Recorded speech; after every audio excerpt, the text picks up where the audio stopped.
Lors du Conseil des ministres, le président de la République Ismaïl Oumar Guelleh a demandé au gouvernement de s'atteler à la mise en œuvre de l'agenda Djibouti 2035, érigeant ainsi cet objectif en principal cap de développement économique et social du pays.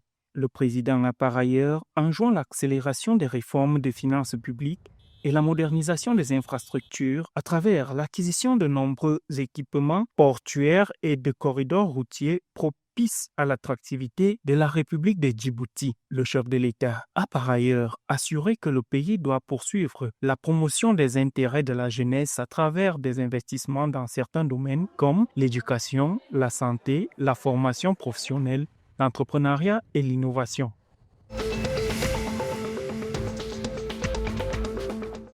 Le grand barrage de la Renaissance éthiopienne, présenté comme le plus grand barrage hydroélectrique d'Afrique, avec 1,8 km de large et 145 mètres de haut, pour une capacité productive estimée à 5000 MW, est un joyau infrastructurel qui produira 1 milliard de dollars par an, selon Abiy Ahmed, Premier ministre de l'Éthiopie. Construit sur le Nil bleu, à une trentaine de kilomètres de la frontière soudanaise et inauguré en septembre 2025, le Grand Barrage est considéré comme un moteur essentiel du développement économique et de l'autosuffisance énergétique de ces pays de la Corne d'Afrique.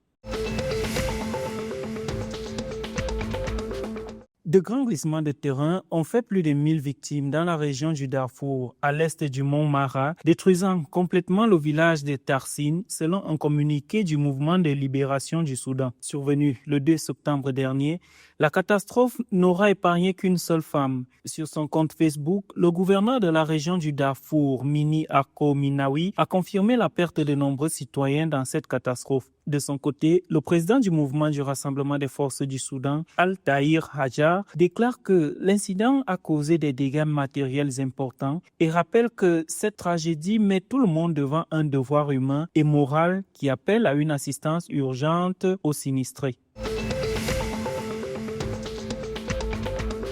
En vue de mener à bien des projets dans les domaines tels que l'économie bleue, le tourisme, le stockage du pétrole, les ports et l'énergie, un accord de 25 000 milliards de shillings a récemment été signé le 29 août dernier entre l'île de Zanzibar et le Qatar. Le président de cette île, Dr Hussein Mwinyi, qualifie cet accord de tournant pour l'économie des îles et se félicite d'avoir trouvé des partenaires dotés de moyens financiers nécessaires pour l'accompagner dans la mise en œuvre de telles initiatives. Pour le ministre d'État, Sharif Ali Sharif, la signature de cet accord est une étape importante dans la réalisation de plusieurs projets de l'économie nationale.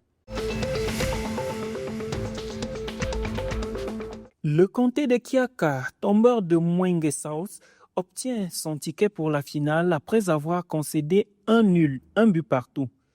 C'est grâce à sa victoire en match aller, 3-0, que Kiaka va en finale ce jour. La Massaza Cup 2025 est un tournoi de football qui vise à promouvoir l'unité, la culture, le développement des talents et à susciter des échanges entre les communautés ougandaises. Il récompense le vainqueur à hauteur de 12 millions de shillings ougandais en plus du trophée. Prévu pour le 7 septembre prochain, la finale sera donc une nouvelle chance pour Kiaka de graver son nom plus profondément dans l'histoire de la Massaza Cup après la défaite en 2023 face à son adversaire du jour.